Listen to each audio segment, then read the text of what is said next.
Know what, PC Priyanka Chopra हमारे देश की सिटीजन है but not the resident.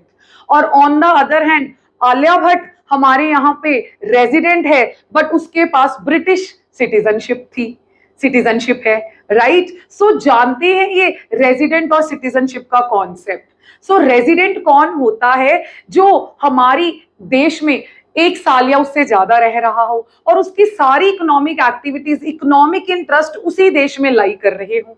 So suppose Alia Bhatt हमारे देश में रह रही है, उसके सारे economic activities, economic interest, production, consumption, investment हमारे ही देश में लाई कर रही है।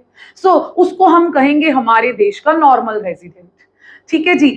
नॉर्मल रेजिडेंट का मतलब है जिसके लिए 2 कंडीशंस का होना बहुत जरूरी है। एक, वो पर्सन हमारे देश में ऑर्डिनरली रिजाइड्स हो 1 ईयर और मोर देन 1 ईयर, और उसके सारे इकोनॉमिक एक्टिविटीज, इकोनॉमिक इंटरेस्ट उसी पर्टिकुलर देश में लाई करते हो, जैसे कि खाना पीना, कमाना, खर्चना।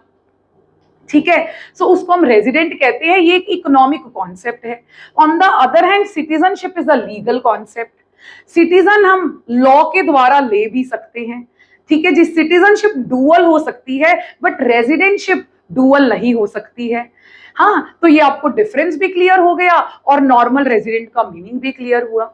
सो ये नॉर्मल रेजिडेंट का कॉन्सेप्ट मालूम है हमने क्यों जाना? क्योंकि अब हम नेशनल इनकम कैलकुलेट करना सीख रहे हैं।